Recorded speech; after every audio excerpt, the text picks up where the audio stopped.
Hello everybody and welcome to a Q&A session with me, Mr. Kerbal. So it's a question and answer session. So this is an RE session. This is about Judaism.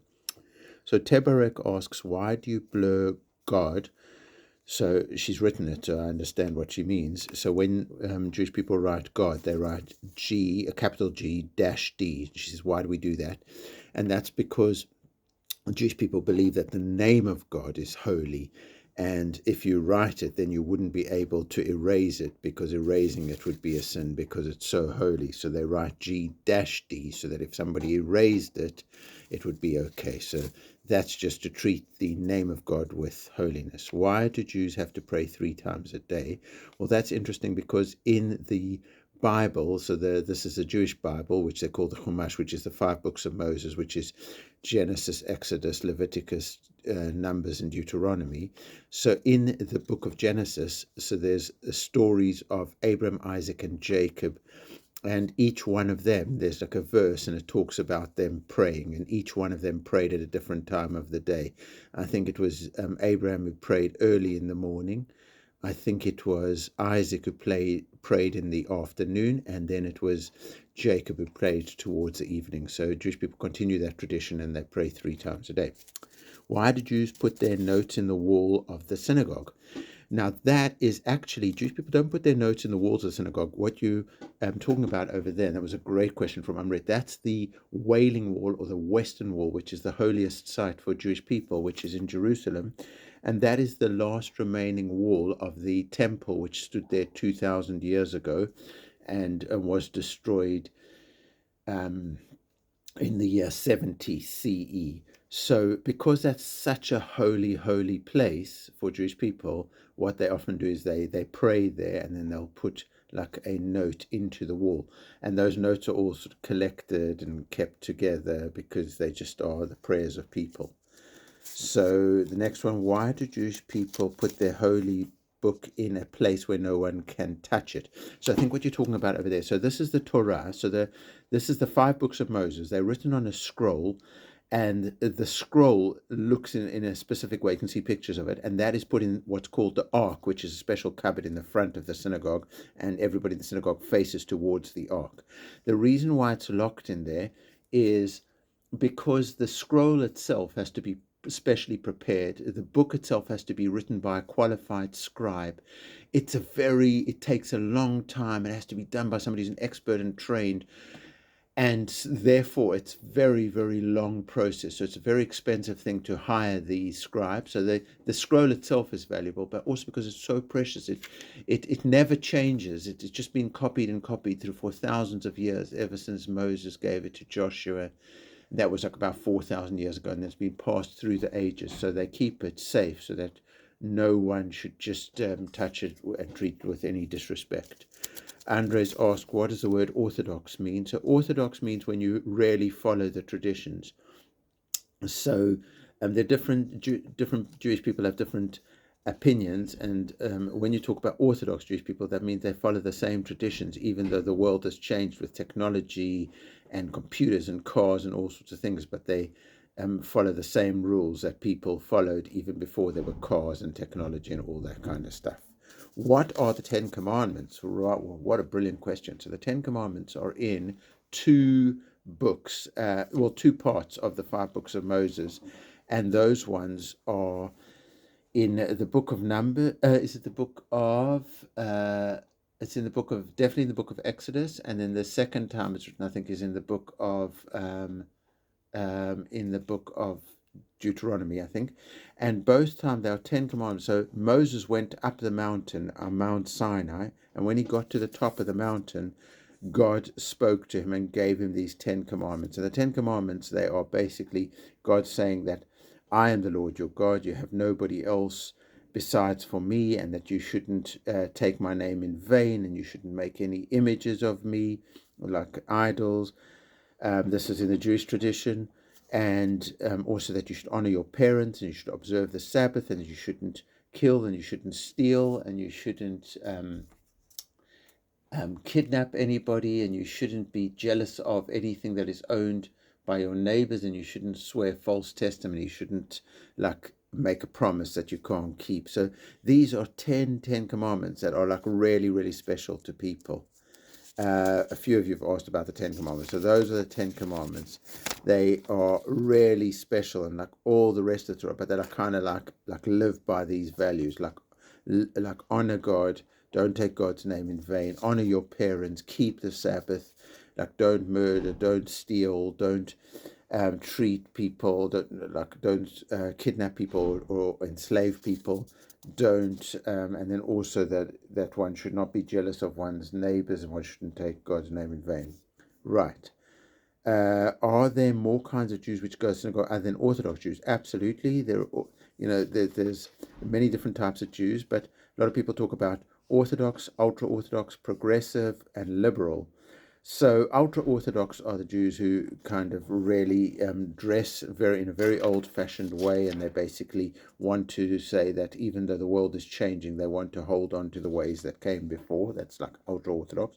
Orthodox, they might dress the same as everybody, but they still, like on a Sabbath, they follow the same rules, so they won't answer the telephone and they won't drive. Then there's progressive Jews who believe that the world is changing and we have to change even as Jewish people. And then liberal Jewish people who believe very much that it's up to each Jewish person to really define their own relationship with God. Are there things that Jews are not allowed to do? Absolutely, depending on which, what I've just said about the different types of Jews.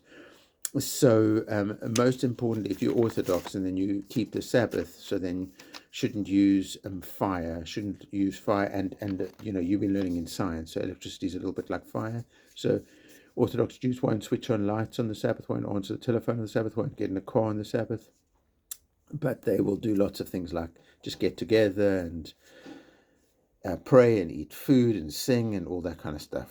Which day do most Jews pray on? So actually Jewish people pray every day 3 times a day, but then on the Sabbath they pray even more, and then they have festivals, and then on the festivals they have extra prayers as well. Is there a day when you have to go to the synagogue? So like I said, every day, but then the Sabbath even more so, and then on the festivals as well. Why do Orthodox Jews have special why do Orthodox Jews have special artifacts that they use when they pray? So there's a prayer shawl that just kind of helps you focus, especially like my father wears it, like you put it over your head as well, so that just, it's like meditation and focus.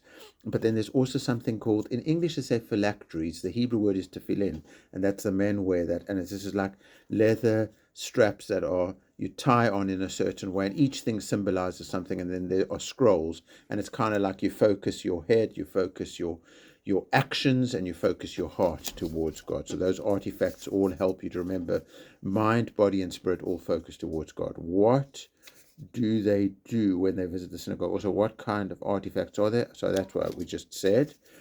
Why does Judaism have similar commandments just like Christians? Well, the interesting thing is, this is a great question. So actually, the first Christian, it's hard to say it like that, but Jesus Christ, who is is the God, he is the Son of God for Christian people. So Jesus Christ, and that's where the word Christian comes from, he was actually Jewish. But Christians believe that Jesus brought a new message from God, and that changed Judaism into Christianity. But there was a change, but there's still so many connections. So in that way, often Christianity seems a lot like Judaism. I know that Jews follow the Old Testament from the Bible. Does that mean the Testament was from a million years ago? Brilliant question. So, actually, the Old Testament that was given by God to Moses, that was about 4,000 years ago in the time of, so there was Abram, Isaac, Jacob. Then it goes from Jacob goes down to Egypt, and then about 100 years later, there's Moses. Well, sorry, about 270 years later, there's Moses, and Moses goes up the mountain. And that's about 3,000 years ago that Moses goes up the mountain. And the New Testament, well, that was like to Jesus, so that's from about 2,000 years ago. So the Jewish Old Testament is about, starting from Abraham, and then Abram's about 4,000 years ago. Abram is regarded as the first Jewish person. So It's Judaism is about 2,000 years older than Christianity, and as I said before, Christianity believes that Jesus brought a new message, a New Testament from God. Do Jews have to pray in a specific way? Well, they face towards Jerusalem, and there are certain prayers that they say in each prayer service. Remember, I said there was a morning prayer, an afternoon prayer, and an evening prayer, and in each one there's a prayer called the standing prayer, which has 18, actually 19 blessings in it, and you say it silently. So your lips move, but you don't actually say the words out loud. And that's in every one of those prayers.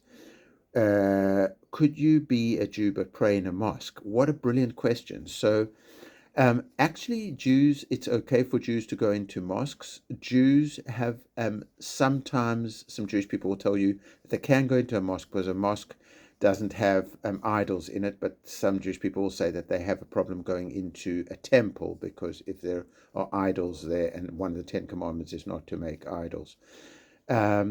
So yes, you could be a Jew and you could pray in a mosque. Yes, that's the answer to that one. And the next question is that why did Jews write notes and put it in the wall? We answered that one before. Do you pray with other people? What a brilliant question. So Jewish people have to basically so over the age of so typically the best is for 10 men over the age of 13 to gather together. That's called a minyan, and that's for a proper prayer service. There's certain parts of the prayer service you can't say unless you've got all of them. Do Jews have to follow the rules? Will God punish Jews for sins? So really, that's an interesting question. I mean, at the end of the day, there are rules in Judaism. The question is that people who make the rules, or is that God who makes the rules? And it's really is each person's relationship with God, what you believe. So there are many Jewish people who believe that Jews have to follow the rules and God punish Jews for sins. So punishment is a really harsh word. It's more like Jewish people believe that by doing the commandments of God, you get closer to God and you get closer to being the person that you should be. How long do you have to pray? So we talked about that 3 times a day. Each one can be quite, but the morning prayers is longer than the afternoon, the evening prayer. Depends how fast you pray. Have you ever been to Jerusalem? Oh, yes, I used to live in Jerusalem. I lived in Jerusalem for how many years? About 4 years, and then 2 years outside Jerusalem. Yeah, Jerusalem is an incredible place. When you pray at home, do you also have to wear formal clothes like in the synagogue? Brilliant question. That's from Asia. So you just have to wear modest clothes. So you can't pray, like if you're not dressed and that. So just modest clothes, but you don't have to wear all the formal clothes like in the synagogue. But like the artifact that we're speaking about that the men wear, that you would still wear in the, for example, the morning prayer. And another thing that I should say is that Jewish men, especially Orthodox, believe when you pray you have to cover your head, especially to say God's name. You need to cover your head because covering your head in Judaism is like a way of respecting it, showing there's God above me. Do you pray by reading or doing some sort of ritual? Yes, we have a book called a Siddur, and the Siddur has all the prayers in it, and you can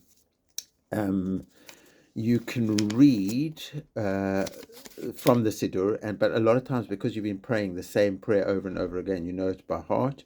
The ritual, yes, that's especially, the rituals will be often if you have the 10 men over the age of 13 that you'll be able to do the rituals, like reading from that scroll that's in the ark at the front of the synagogue. What is the why is the Western Wall so holy? Well, that's because it's the last wall left from the temple in the times of the temple, which really was from King Solomon. So if you know a little bit about the Bible, so there was King David, and then King David's son was King Solomon, and he was 3,000 years ago, basically, that King Solomon built the temple in Jerusalem. The first temple was destroyed, and then it was rebuilt again, and the second temple was destroyed in 70 CE, but basically that was only that one. When it was destroyed, the last thing that was left was that Western Wall. So it's a remnant of the temple, which was like the central focus of all Jewish life, wherever the Jews were around the world. What ways do Jews pray? So we spoke about what are the 10 Commandments. We've spoken about that. Is it easy to convert to Judaism? What a question to finish with. Is it easy to convert to Judaism? And the simple answer is absolutely not, because Judaism believes that there's one God, and whatever religion you belong to, as long as you're worshipping that one God and following God's ways and living a godly life, then you do not need to be Jewish in order to go to heaven.